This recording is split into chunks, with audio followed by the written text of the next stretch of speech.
Hello, everyone. I'm Verena, and I'm excited to be here and talking to you about making European banking truly cross-border. I'm with Raisin, and today I will focus on our lessons that we gained from building a marketplace for saving and deposits across Europe. Let me start by introducing Raisin and myself a little bit up front before we dive into our lessons and what we have seen in the market. So at Raisin, we follow one mission, which is to make saving and investments products without borders for customers and partner banks. That means we have built a marketplace for deposit products across Europe to enable our customers to tap saving products from across European countries to get the best interest rates to them. At the same time, our partner banks benefit from having a deeper reach, a stronger market penetration, and overall lower costs of funding. So that's basically our platform, our marketplace platform, which I will be talking about today. My name is Verena. I had our strategy and our business development teams. That means all the B2B sales teams and strategy efforts that we do. So today I will focus on our motivation for building Raisin and such a European marketplace, the challenges that we faced, and also lessons that we learned in doing so across Europe. Let's start off by thinking, how is it for a banking client today? What does a banking client today experience? Well, that's our motivation why we started Raisin. Today, banking clients face low interest rates, expensive products, and a very fragmented user experience. Why is that? So think about saving products. You probably remember 5 to 10 years ago, there was still the possibility to earn somewhat of 3, 4, maybe even 5% on a regular deposit product. Today, we are basically facing 0% on saving products with all the larger incumbent banks across Europe. So if you want to get a return as a customer, you need to look for more complex products and more risky products, such as investments. But investments are often very expensive and they are complex. And so it's not barrier-free for everyone, especially if you don't have the required financial literacy and access to such products. And even if you have, the user experience is just very, very fragmented and complex. Imagine if you want to get the best return, and the best return would be offered by a French bank, but you are based in Germany. It would require you to open an account with that French bank, and then with multiple other banks if you want to always shop for the best products. So you end up with a lot of logins and account details. So overall, not the best experience for users, which often results in customer inertia. And here is where marketplaces can really help customers and suppliers alike to bridge that gap and bring together the best experience for both. That was our motivation for starting Raisin. Why is a platform the solution to such a product or problem? Sorry. So we have seen platforms increasingly in the non-financial industry, but more and more over the last couple of years, they have also moved into the financial industry. Starting with mortgages, so I've brought one example, Interhyp here in Germany, huge player taking on a large chunk of the market. Same in consumer finance and consumer loans, where there is more and more players in the market, platforms, price comparison websites, but also now in the insurance space. So saving is the logical next product, and why is that? So we believe in 3 things that make it possible for a platform and marketplace in savings to be the next big thing.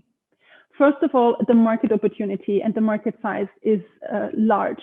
We're talking about 10 to 15 trillion in terms of market size across Europe. And as I said before, the customer pain is real and it's big. So there is a lot of opportunities here. Second, and I think that is one of the fundamental prerequisites, saving products have been more and more regulated, which also means more and more harmonized across Europe. And by standardizing and parameterizing the products, such as think about deposit guarantee schemes that have been harmonized across Europe, it's easier for customers to compare And eventually it makes it easier for them to understand it's the same product, just different providers. So that is why a marketplace will bring the best value to me as a customer. And third, there is a huge mismatch of the supply and the demand side. As I said, we have about, thousands of banks across Europe and millions of customers, but a huge price inefficiency, because it's easy for customers and banks alike in different countries within Europe to meet each other and come to a best supply and demand equation. I'm going to tap those three points a little bit more in detail before we move on to the challenges and learnings that we took from it. So first, as I said, the size of the market is large. Raisin alone, so our marketplace targets the following 8 countries. And looking at those, we are talking about a 10 trillion euro market in terms of in deposits that we can address with our solution. As a comparison, the total US deposit market size is around 13 trillion. So including the total of Europe, we are also talking about a 15, 17 trillion market size overall. Second, as I said, standardization is key for any marketplace to work, because it enables a better comparison of the product offer for customers. All banks on our Raisin platforms follow, for example, or are covered, all deposit products on the platforms are covered by the respective national deposit guarantee schemes. That is a policy that has been included across Europe, which was fundamental for our marketplace to work. What it does, or what it means, is that all deposits of a client are saved or covered up to 100,000 per bank per customer. In Germany, there's even an additional deposit guarantee scheme by the private banks that even secures more than the 100,000 per bank and customer. So that enables for customers to make such products as saving products very comparable and easier for them to understand that maybe a bank from another European country will bring them a better return, and so they're about to invest in those products. And the regulatory harmonization enables technological innovation. So something that was always let's call it a burden or a very large driver of customer inertia before is in the space of customer identification.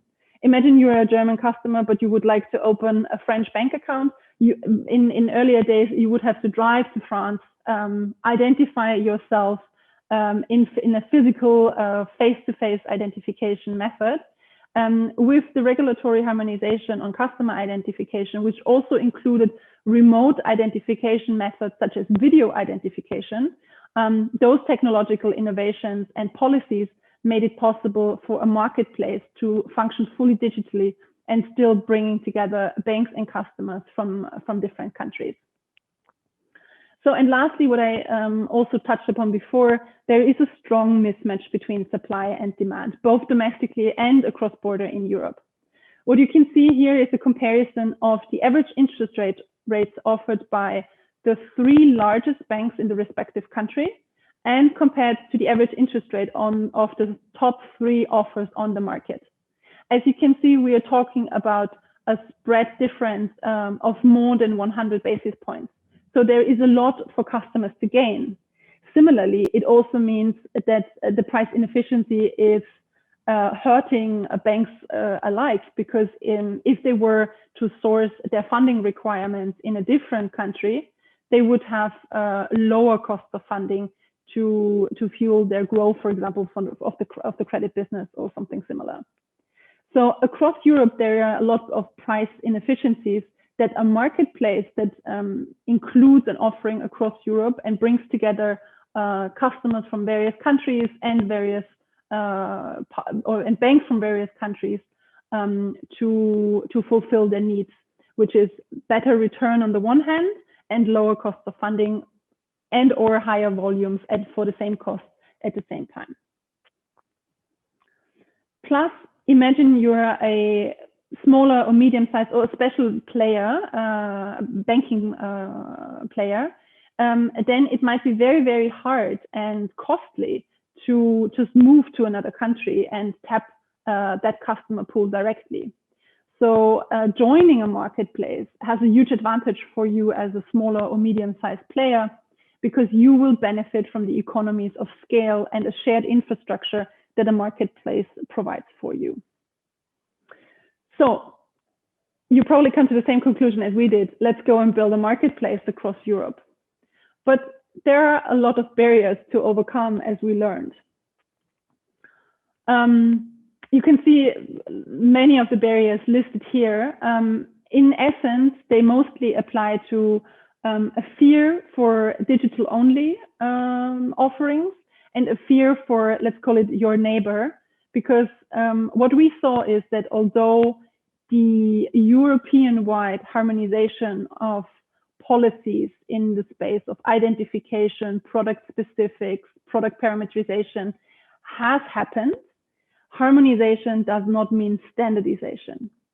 So while every European country had to implement those policies, everyone did it a little bit differently. So there is not a unified standard. That means for us that in each country that we wanted to roll out our platform, we had to do adoptions, adjustments of some sort. I'll give you a couple of examples. For customer acquisition in Germany, our home market in which we started to use welcome bonus to fuel customer growth. In France, we learned that there is a cap on the maximum amount of welcome bonus that you can issue to a client. Similarly, on the product specifics, it was very specific on how to report risk features or risk description of the product in the Spanish market. Or just looking at the Dutch market and customer identification, we're so happy that video identification would fuel our business model and allow to onboard customers across the European Union. However, for example, for the Dutch market, we found out that customers are just used to a completely different method. They're more used to remote onboarding methods, such as cross-referencing of accounts, then using your mobile phone or a laptop for video identification. So although we had the best practices from our home market, it always required some sort of country-specific adaptation to make it work in the other European countries. And I think that is one of the learnings, obviously. But here I want to summarize and share with you what we found overall. So first and foremost, we saw that you need to tackle the big markets and go for significant and quantifiable impact. That has a couple of reasons. The first is you need to benefit from scale. As I said before, every market would have its own specifics and would require us to adopt our best practices, our identification methods, the way we produce customer documents. You want to tackle the big markets. So if you have to do those adaptations and adjustments, at least it pays off on a larger scale. Also, what we saw is that demand will follow supply. So you need to have a great and attractive product portfolio, and then in our case, good interest offers, good interest on saving deposits and deposit products to attract customers. And if you look now on the supply side, so on the banks in our case, even if it would have meant that a larger market would not offer them the lowest cost of funding, they would want to go to the larger market first, because it would mean there is more volume for them to tackle. They would fulfill their funding requirements earlier. And so overall, our learning, tackle the big markets first.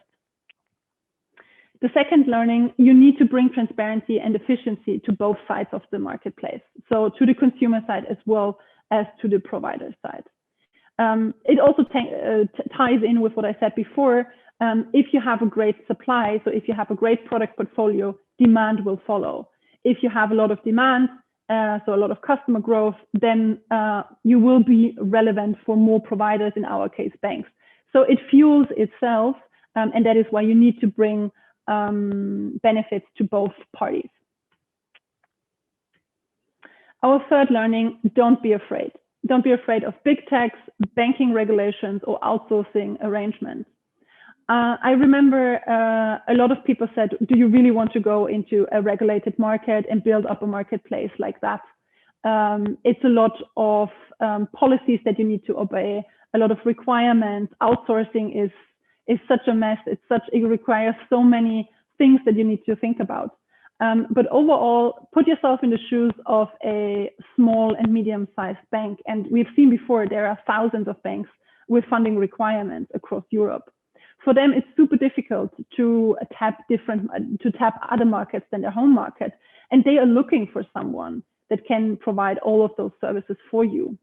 So while outsourcing may require, for example, a couple of more internal processes, more auditing on your side, it definitely paid off for the establishment of our marketplace, because this is specifically what more and more banks are looking for, so that they can benefit from our economies of scale and the shared infrastructure that the platform offers to them. Fourth, go for a pan-European solution very early on.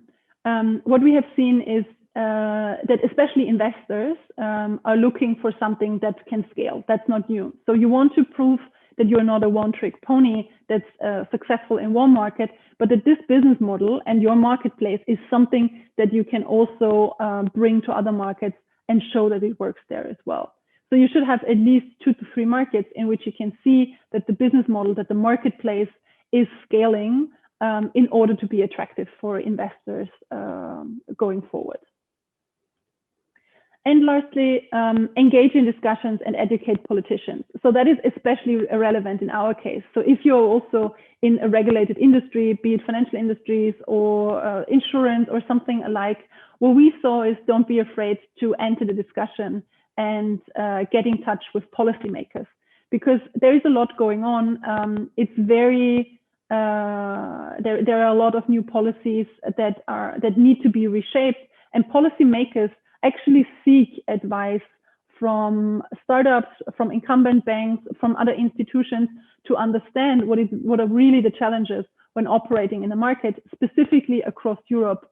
So in our case, we teamed up with many others to form the European FinTech Association to be in close contact with policymakers and also provide them the real life examples. What are the challenges? What does it mean? And what customer value do we bring to the table with our marketplace and similar business models? So overall, those were the 5 fundamental learnings that we took away from running a European marketplace now for 5 to 6 years. And this is where we have come today. So today we are Europe's largest wealth tech provider with a pan-European reach. We are currently surpassing 28 billion in brokered deposits via our marketplaces. We have expanded our product portfolio from only simple saving products to now investment products and pension products as well. We are surpassing the 300,000 customers, and we're extremely proud that our customers are both very loyal with a high recommendation rate and think that the service and the customer experience that we provide to them and the ease of use of the platform is outstanding, what we see in our NPS score of 70 something.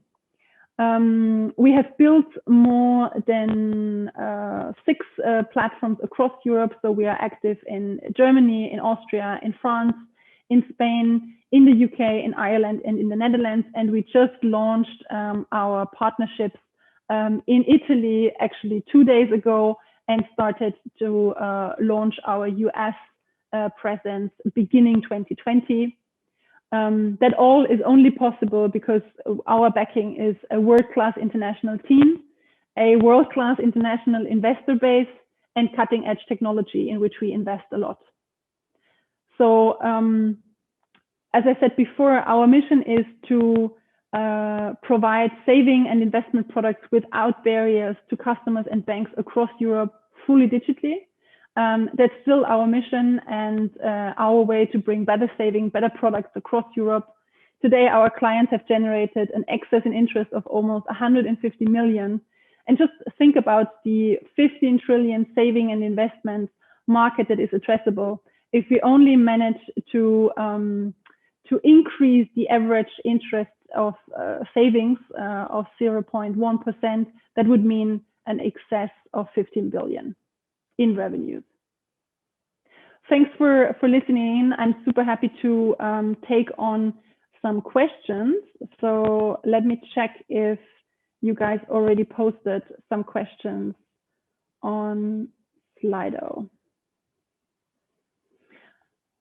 So there is one question. Do you see an increase in harmonization in European regulation? Yes, I absolutely do. As I said before, though, harmonization is not standardization. And I think that is what we need to educate more on national governments. So even with a deposit guarantee scheme, that is one of the biggest achievements, actually, I would like to see not only the national deposit guarantee schemes, but what it would make it even more standardized is if there are similar requirements to how the national funds deposit guarantee schemes are put together, or even have a European deposit guarantee schemes, so that there is not even a country risk associated. But overall, we see that there is a strong tendency towards harmonization. The question now is, do we also see that translated into more standardization across the jurisdictions? And then I think the last stage actually is how do customers react to it? Because once there is more standardization in terms of product use, how we do customer identification across border. I know it's a tricky topic, but also if there is more standardization of formats that you can use, and also more harmonization of what is regarded to be a reliable source of identification, then it will become even easier to offer banking products, be it in the savings space or in the credit space or insurance or something completely different. So then it will be even more easy to do that on a pan-European scale.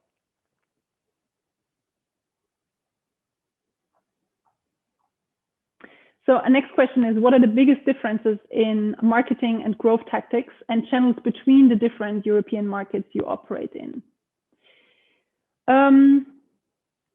Actually, I would advise to try to standardize as much as possible. So what we try to do is we run all of our platforms from the head office.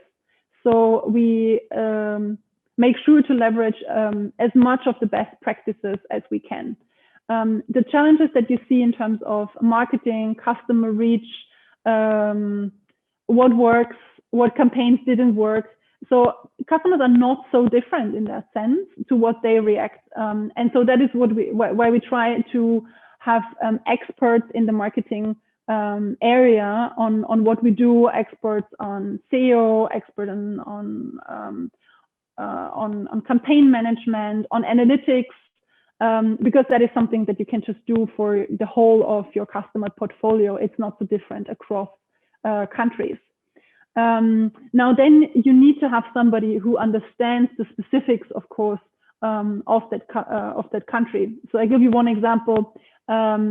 Austria and Germany, they share the same language, they are neighbors, but nevertheless there are some differences in how they use words, what is also in humor, so what is considered to be humorous in a campaign and what is not. And so you need to have that country expert that is then doing the touch-ups and fine-tuning before you go out with an advertisement or with a marketing campaign. But the fundamentals we try to leverage on best practices of a central team.